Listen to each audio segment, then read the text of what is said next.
And this actually goes right back into what we were talking about at the beginning, right? And there's been a few people on here who've been experiencing things like this. And I've even experienced things like this. It's like whenever things don't go their way, they think of creative ways to make your life a living hell. Oh, really? You're not going to bend to my demands? Well, I'm going to file these ex parte orders. Or the person that we talked about who's up in Canada. Oh, I'm going to threaten to say that you're kidnapping the kid and you're not letting him fly across the country back to California from the East Coast. You know, I mean, see, the crazy part is a decent parent, in my opinion, this is just my thought. A decent parent would say, okay, it's COVID. There's concerns. I don't want to risk my child, but I want FaceTime. I want to be able to talk to my kid or see them on video chat. Now I get a preemie. That's problematic, but because they're young, right? I mean, it's a premature, and I had a premature baby, so I understand what the extra stress she's going through because, I mean, I wasn't going through a divorce at that time, but it was incredibly stressful because there's all kinds of complications. My son had still has breathing problems, but oh my God, we had to call the ambulance on him a few times for breathing issues. He was hospitalized for it. I mean, he was in the NICU for a long time. So, I mean, I get that there's a whole another area of stress, and then you add on somebody who doesn't really care, whose sole goal is not spending time with their kid. I mean, it's just crazy, right? I mean, and maybe there's more to the story, but more than likely not. And it's like, okay, you did this. Well, I'm going to make you pay.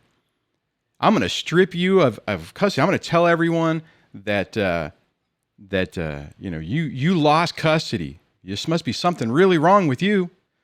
See, and that's the thing, it's like sometimes, and it's hard. Okay, it's hard to know what the real story is, right? Because it could be a bunch of different things. But I have seen where somebody will just go for custody just to hurt the other person. It's not about spending time with the kids. It's not about being, the best parent and trying to give the child the best environment. I mean, there's some people that is the case. I mean, I would have loved to have done that. I just couldn't, in my mind, I couldn't come up with I didn't know about narcissistic personality disorder or personality disorders at the time. Just to be clear, my ex has never been diagnosed with anything.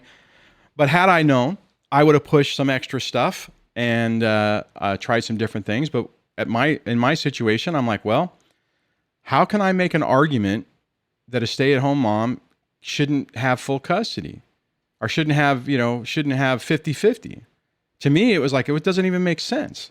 I can't come up, I mean, unless there was a reason. And NPD, I think, a personality disorder, I think could be a reason. If you can get a diagnosis, then you might as well go for it, right? But it's just amazing.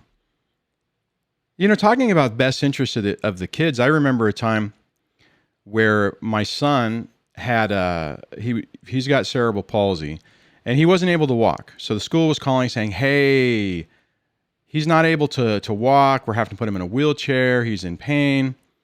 Ring, ring, ring, ring. I called the ex. I'm like, hey, school's saying he's in a lot of pain. And he goes, yeah, but he's not in constant pain.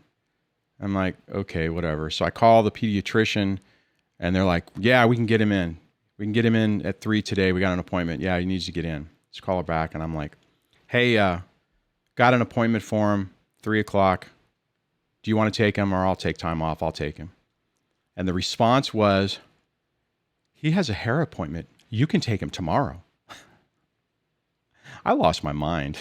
I was actually at work. I got loud. I said some things that a professional shouldn't say. I couldn't believe it.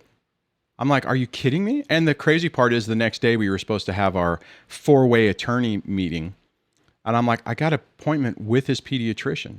School calls me back saying, hey, we're really worried about this. I'm like, look, I got an appointment with the pediatrician today.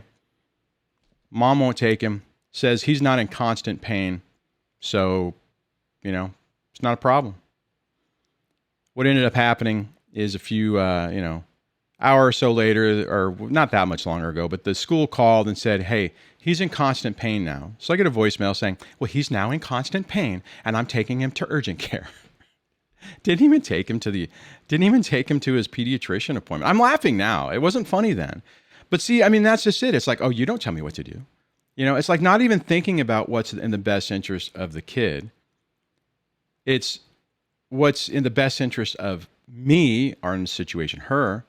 And I ain't doing what you want to do. You want to do that? I'll do something completely different. You want him to go to his pediatrician? I'll take him to urgent care or the emergency room or whatever. It's crazy. It is crazy. Thanks for checking out this clip from the Break the Cycle with DSD podcast. I do this show live every Monday through Friday at 6 a.m. Pacific time. If you want to catch a full show, tune into this channel, subscribe, and hit the like button. Or you can find the podcast version on iTunes, Stitcher, Google Play, or your other favorite podcast directories. Hope to see you on the next show.